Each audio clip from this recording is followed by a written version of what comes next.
نے عرض کی کہ یا رسول اللہ صلی اللہ علیہ وسلم، یا رسول اللہ صلی اللہ علیہ وآلہ وسلم، میں یہ دیکھا کرتا تھا کہ آپ پنگھوڑے میں لیٹ کر جس طرف انگلی کا اشارہ فرماتے چاند اسی طرف مڑ جاتا تھا۔ حدیث پاک آپ نے علماء سے سنی، سیرت کی ساری کتابوں میں ہے، احادیث کی کتب میں بھی ہے، تو سرکار نے فرمایا چچا جان آپ کو اس سے بھی عجیب بات نہ بتاؤں؟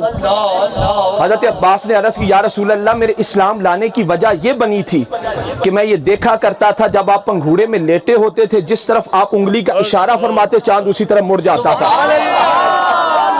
سرکار نے فرمایا چچا جان چاند مجھے لوری دیتا تھا، اللہ نے چاند کو میرا کھلونا بنا دیا تھا، میں پنگھوڑے میں لیٹا ہوتا تھا چاند مجھ سے باتیں کرتا تھا۔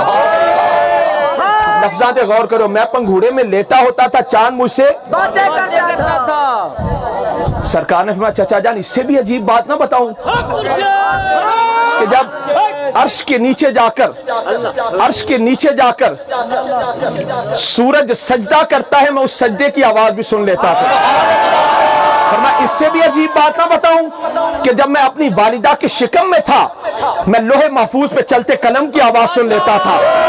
فرمایا اس سے بھی عجیب بات نہ بتاؤں جب میں والدہ کے شکم میں تھا میں لوح محفوظ پہ چلتے قلم کی آواز سن لیتا تھا۔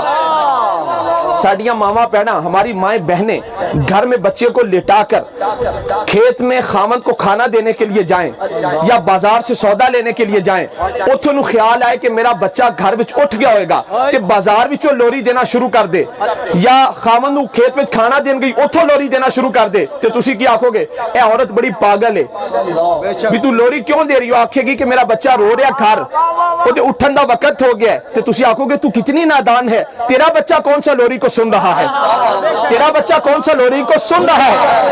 عاشقان مصطفیٰ پتہ چلا لوری دینے کا فائدہ وہاں پر ہے جہاں پر جس کو لوری دی جا رہی ہے اس لوری کو سنے بھی صحیح، جہاں بچہ لوری کو سنے بھی صحیح۔ تو چاند زمین سے لاکھوں کلومیٹر کے فاصلے پر اگر وہاں سے لوری دے مصطفیٰ پنگھوڑے میں نہ سنے تو چاند کے لوری دینے کا فائدہ کیا ہوا؟ رب کے چاند کو حضور کا کھلونا بنانے میں حکمت کیا ہوئی؟ حکمت تب ہے، فائدہ تب ہے جب چاند وہاں لوری دے مصطفیٰ اسے پنگھوڑے میں سن لے۔ چاند وہاں لوری اچھی سریا کو چاند وہاں لوری دے مصطفیٰ اسے پنگھوڑے میں سن لے، تو جو آقا پنگھوڑے میں لیٹ کر چاند کے لوری دینے کی آواز کو سن سکتے ہیں وہ اپنی قبر پاک میں رہ کر بھی ہم عاشقوں کا درود و سلام سن سکتے ہیں۔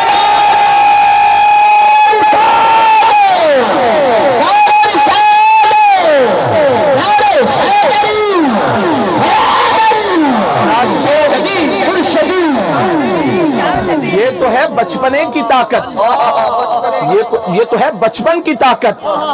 پھر سرکار جب اپنے شباب پر ہوں گے تو پھر سماعت کا عالم کیا ہوگا؟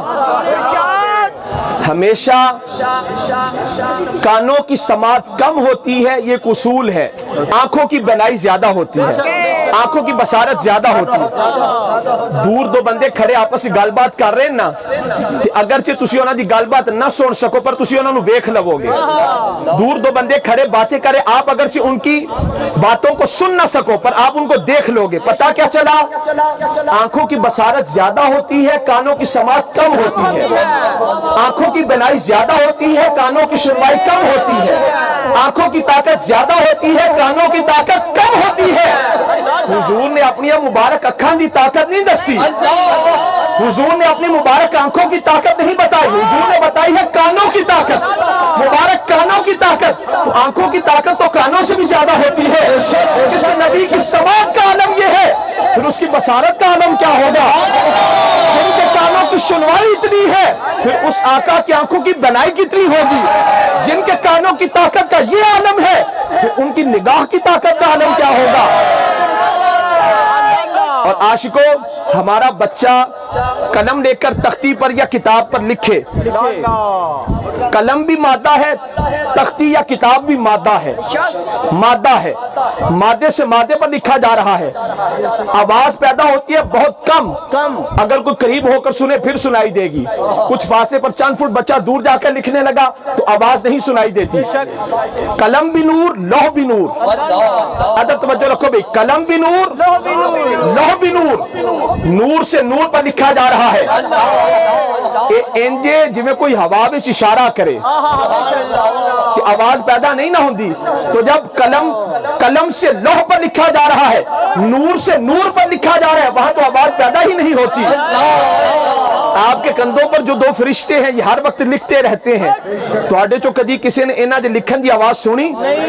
تو ہماری سماعت تو یہ ہے کہ ہم یہ یہاں پاس بیٹھے کے لکھنے کی آواز نہیں سنتے، اور حضور کی طاقت یہ ہے، آج لوگ حضور بھی ریس کر دے رہے ہیں، حضور کی طاقت یہ ہے کہ والدہ کے شکم میں رہ کر لوح محفوظ میں چلتے قلم کی آواز کو سننے کے لیے، حضور کے کانوں کی سماعت یہ ہے کہ پنگھوڑے میں رہ کر چاند کے لوری دینے کی آواز کو سن لیتے ہیں۔